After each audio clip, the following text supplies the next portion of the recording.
Like many people, I grew up watching and falling in love with the films of Eddie Murphy. From the animated masterpieces like Mulan and Shrek, to the action comedies like Beverly Hills Cop and The Golden Child, and to the films that practically made the entirety of my childhood, like Dr. Dolittle, The Haunted Mansion, and most importantly, Life. After many hours of reflection, because I said Mulan earlier, I've come to the realization that Life may very well be one of my favorite movies of all time. And it's not necessarily because of the plot or the characters, but rather the way they experience all the highs and lows that come with living. I first watched this movie with my family when I was rather young, and I have a very strong memory of associating it with so much grief and so much sorrow because it was really my first encounter with death. I find Life to be not only useful, but an accurate portrayal of relationships, failed dreams, broken promises, and stolen youth. The passage of time in the movie is what impresses me the most. The runtime is only 100 minutes, and if you know me, you know how much I appreciate a 90-minute soiree, so this thing is right up my alley. But the movie never bogs you down in boredom, nor does it try to emulate the passage of time by being woefully slow. In Life, time passing hits the hardest, whether it's one night or 1 year, because of the story's context.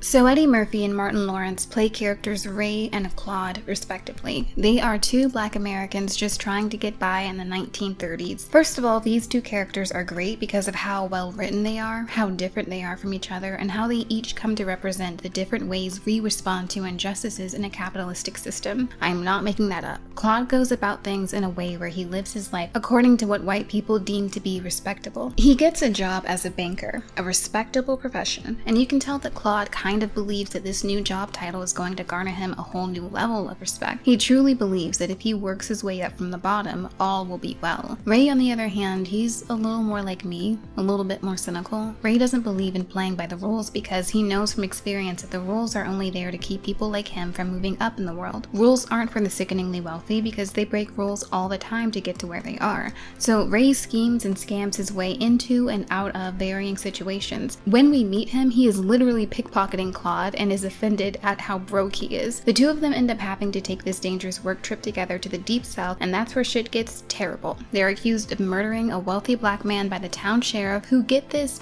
is the one who really committed the murder, and they're sentenced to life without parole. This is where my affection for this movie comes into play because despite the heavy subject matter, everything this point forward is not handled the way you'd think it would be handled. This is not a somber, serious, trauma porn-fueled movie about the plight of black men, wrongful convictions, and mass incarceration. Sure, the film is about those things, but there's also plenty of room made for joy. It's a comedy with heavy hitters such as you-know-who, Bernie Mac.